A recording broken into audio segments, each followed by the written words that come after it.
Are you an innovator, founder, or entrepreneur working on the next big thing? Before you do anything, there are 3 questions to ask yourself that could save your future patent. Miss it, and your rights could go up in flames. No! Stay with me. In the next few minutes, I'll show you how to avoid falling victim to one of the worst IP mistakes that you can make. Ever since I was a boy, I've kept lists of ideas for new gadgets, and later in life, I got to see patented inventions reach the market while working at a global medical products company. But what I didn't expect before I became an IP expert was just how easy it is to kill your own patent. Especially because one of the things I'll tell you about even kills your patent if you kept your invention confidential. I'm Kyle Siegel, business exec, entrepreneur, and award-winning lawyer. I teach creators and entrepreneurs how to maximize value by making smarter moves around intellectual property or IP. But I can't stand boring, jargon-filled legal content. You know, like the stuff this guy would put out. I am the esteemed Arthur P. Willingham. So on this channel, it's all in plain English, baby, because clarity is kindness. Subscribe, hit the notifications bell, and let's go. Onward and tally-ho! Today, how to avoid stepping on one of the biggest landmines there is when it comes to protecting your valuable innovations. Here's the deal. Patents reward you for telling the world about the secret sauce that makes your invention valuable, but only when you file a patent application before you disclose. Share too early and you might permanently lose the ability to get a patent, sometimes in the US and often everywhere else in the world. Verily, the law frowns upon premature divulgence, printed publications, public use, and the dreadful on-sale bar. We promise plain English, Arthur. Pursuant to Title 35, Section 102A of the United States Code, a person shall be entitled to a patent. Settle down, pal. I'll take it from here. If you hope to get a patent, here's 3 key questions that you need to ask yourself before you do anything with your invention. And after these 3 key questions, I'm going to tell you something that is very important. And do stick around to the end of this video because I will be asking you to weigh in on something most critical, and you don't want to miss it. Question 1, do you plan to show or tell your invention? Do you plan to show your invention or talk about it in some way? Think investor pitches, company website, social posts, presentations, Kickstarters, YouTube demos, trade show booths, or even simply emails or conversations with people outside your company or who don't have to keep it confidential. If so, do your future self a favor and file your patent application before you do any of these things. If you can't, your next best bet for saving your patent is to get a confidentiality agreement in place. But if that's not a practical option for you, because for example, you're giving an intro pitch to an investor and they won't sign one, or you're posting on social, then strip out the details. Tell what your invention achieves, but not how it achieves it. But come now, give the people the nuance. The information must be publicly disclosed, meaning accessible to the public. In the presidential case of Arthur, you can cite all the case law you want, but I'm here to give people insight they can actually understand and use. And the reality is the bar for what is public enough to harm patent rights is very low. Here's what matters in practice. No confidentiality obligation equals mess around and find out. And in one situation, even a confidentiality agreement won't save you. So unpunch your drawers or whatever you call them, Arthur, and let's keep going. How much detail is too much? If you haven't already filed your patent application, really any level of detail, if revealed to people who aren't required to keep that information confidential, can be used against you later both at the patent office when you're trying to get your patent and at court if you ever need to use your patent to sue somebody, like a competitor. But there's a certain level of detail to really watch out for, because it can on its own completely annihilate your future patent. Spin thy tale, but veil thy mechanism. Display the plumage, but not the clockwork. Here's the key question to ask yourself to help you stay away from that level of detail. I want you to close your eyes for a moment and envision your invention. What type of invention is it? Is it a device of some kind? Is it software? Is it a chemical or biological product? Now, for that type of invention, think about the type of people who professionally create those type of inventions. Think a mechanical engineer for a device, a software engineer for software, a biologist for a biological product, and so on and so on. Stay with me, because here's the key question. Based on the information you plan to disclose in your investor pitch, social post, or any other context where the person doesn't have to keep it confidential and you don't have your patent application on file, ask this question. Could a person with an average skill level in your invention's field make it and use it based on what you've disclosed? For example, if your invention's a software product, Could your average software engineer make and use your invention based on the level of detail you've disclosed in whatever you're doing?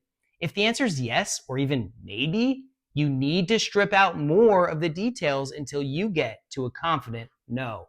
Let's say you invented the world's most awesome next level water bottle. This thing's got some truly unique features, and you want to talk about it with somebody in your network who you think could really help you out later on in your journey. But you don't really feel like it's good practice or appropriate at this stage to ask them to sign a confidentiality agreement.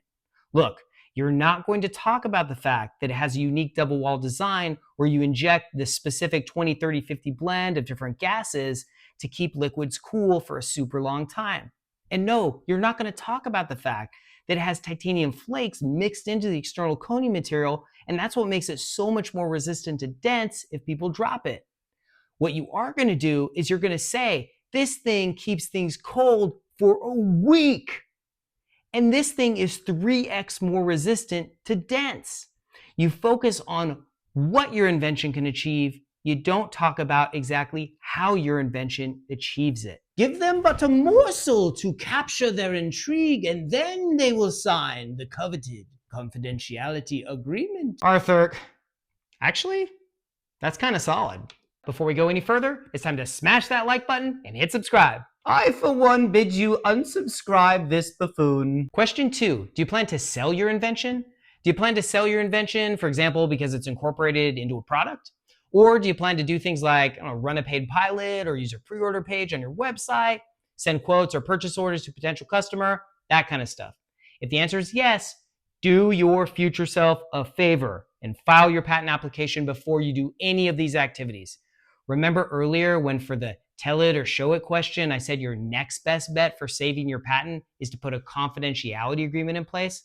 Well, that's actually not going to save you when it comes to selling or even offering to sell your invention. Even behind the scenes sales will count against you to kill your patent. Surely, you buffoon, this can't be all you plan to offer. What about the finer nuances of obviousness, anticipation, written description, enablement, and... Arthur, plain English. Here's a wild one. A company called Helsinn Healthcare made a medicine to help chemo patients with nausea. Before filing for a patent, they signed a deal with another company to sell and market it. The deal was confidential, confidentiality agreement, and everything, totally under wraps.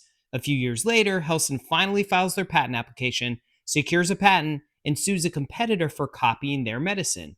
But when the lawsuit reached the US Supreme Court, boom, game over. See, Helsinn argued that the sales agreement shouldn't count against it because it was under a confidentiality agreement.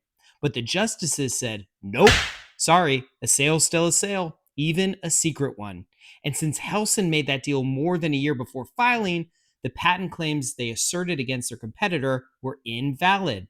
Stick around for that more than a year before filing part because I'm going to talk about it later in this video and it is super important. So remember this, even if your agreements are private, the clock is ticking the moment you make a sale or even offer to make one. Wait too long and your patent rights can go boom. Be advised, dear viewer, a gentleman's handshake may warm thy heart, but eviscerate the patent. Or in this other case where a company called Crown that makes aluminum cans for lots of popular beverages lost its patent because it sent a price quote offering to sell a machine more than a year before it filed its patent application. The company argued, hey, it's just a price quote. It's not actually a sale. But the court said, nope, doesn't matter. Price quote is good enough. Not a binding sales agreement? We don't care. Still counts, and it still blew up Crown's patent. Bottom line, if you plan to sell, you better get your ducks in a row first if you want a shot at a patent in the future. File your application first. Question 3, do you plan to use your invention? At this point, you're probably thinking, Duh, yeah?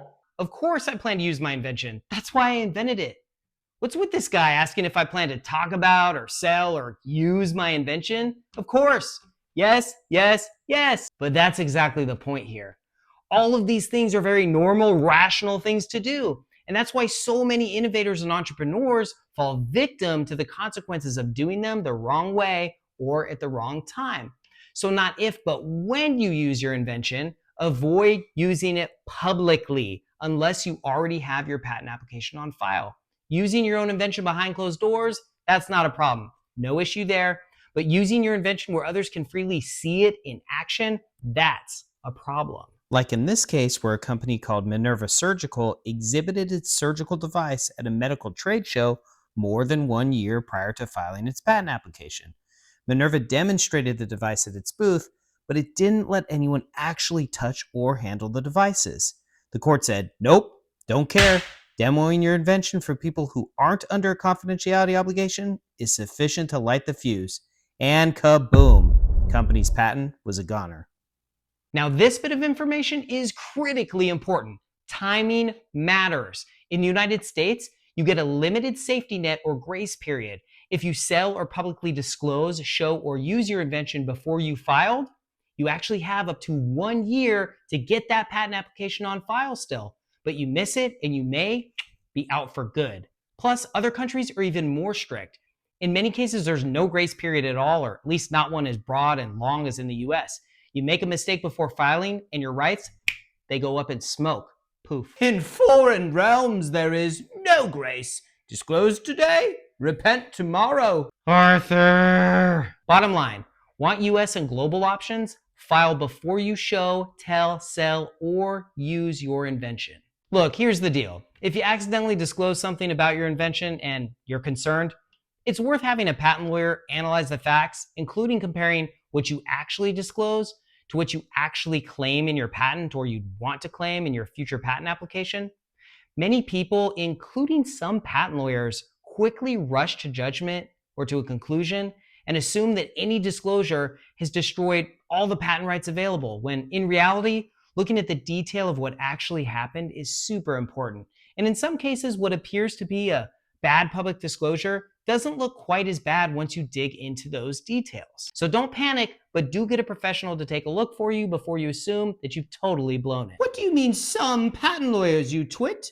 This better not be a veiled insult at the esteemed Arthur P. Willingham. Remember the goal. Patents are a reward-based sharing system. You disclose your invention to the public through your patent, and in return, you get a window of control that potentially makes your invention way more valuable. But the order matters. File, then reveal, whether it's showing, telling, or using your invention. If you can't file first, keep your reveal confidential. If you can't keep it confidential because it's just not practical, then strip out the details.